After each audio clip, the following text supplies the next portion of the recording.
Hello viewers, আসসালামু আলাইকুম। আজকে বানাবো ঘরেই রেস্টুরেন্ট স্টাইলের মজাদার মোমো। তাই চলো দেরি না করে শুরু করে দিই আজকে আমাদের কুকিং জার্নি।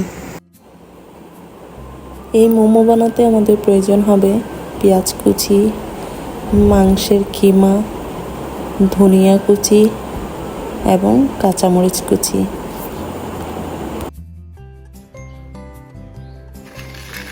প্রথমেই একটি বলে বা বাটিতে আমি মাংসের কিমা, পেঁয়াজ কুচি, কাঁচামরিচ এবং ধনিয়া কুচিগুলোকে একসাথে নিয়ে নিব। আপনারা এই উপকরণগুলো মাংসের পরিমাণ অনুযায়ী নেবেন। আমি প্রায় 700 গ্রাম মাংস নিয়েছি। এর জন্য প্রায় 4 থেকে 5টি পেঁয়াজ নিয়েছি বড়, এবং 3টি কাঁচামরিচ ব্যবহার করেছিলাম।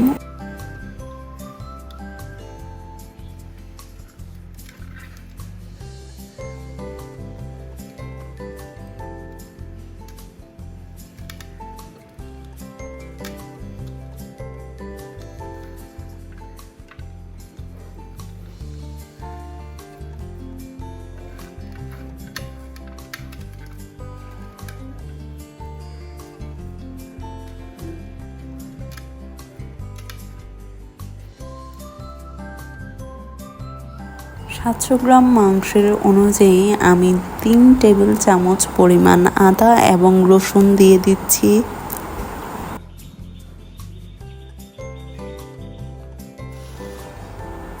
এখন দিব 2 চামচ পরিমাণ ধনিয়া গুঁড়া,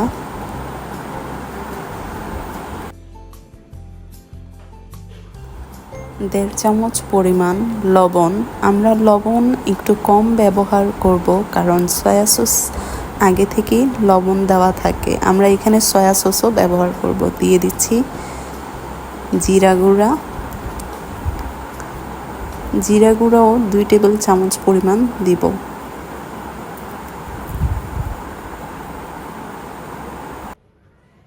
এখন দিয়ে দিচ্ছি সয়া সস। আপনারা আপনাদের ইচ্ছে অনুযায়ী সয়া সস ব্যবহার করতে পারেন। আমি সয়া সস একটু বেশি পছন্দ করি, তাই আমি একটু বেশি দিয়েছি সয়া সস। এখন আমি সবগুলো একসাথে ভালো করে ব্লেন্ড করে নিব এবং 5 থেকে 10 মিনিটের জন্য রেখে দিব, যাতে এটি ভালোভাবে ম্যারিনেট হয়ে যায়। আমাদের মিক্স করা শেষ। কুচি করে রসুন ভেজে ফুটন্ত তেল আমি এই ম্যারিনেট করা মাংসের কিমার ওপর দিয়ে দিব এবং ভালোভাবে মিক্স করে নিব তেলটা। তাহলে এই মোমোটি যখন আমরা খাবো তখন একটু জুসি হবে। এই উপকরণগুলো একসাথে মিক্স করে আমি 5 থেকে 10 মিনিটের জন্য রেখে দিব। আমি মাংসের কিমা বানানোর পূর্বেই আটা গুলে রেখে দিয়েছিলাম। আপনারা চাইলে এখানে ময়দাও ইউজ করতে পারেন।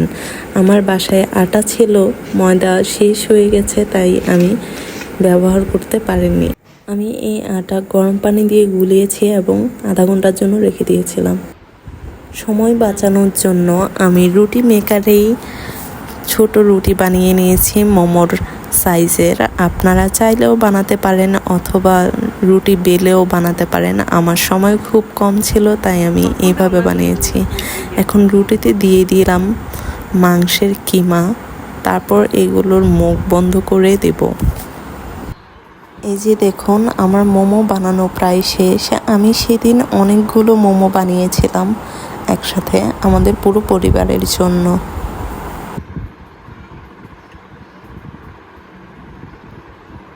এই যে আমাদের মোমো বানানো শেষ। এখানে কয়েকটি দেখানো হয়েছে, বাকিগুলো ভিডিও নেওয়া হয়নি। আমি এই মোমোগুলোকে 10 থেকে 15 মিনিটের জন্য ভাপে সিদ্ধ করে নিয়েছি। এই যে আমার মোমো সিদ্ধ হওয়া শেষ। এখন আমি এগুলো পরিবেশন করব।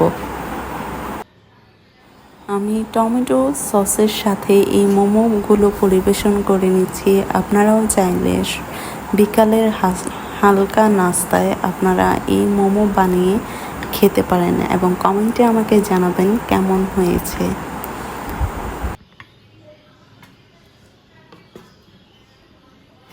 আবারও কোনো রেসিপি নিয়ে হাজির হবার পূর্ব পর্যন্ত ভালো থাকবেন, সুস্থ থাকবেন। Thanks for watching. আমার চ্যানেলটি লাইক, শেয়ার অ্যান্ড সাবস্ক্রাইব করে নেবেন।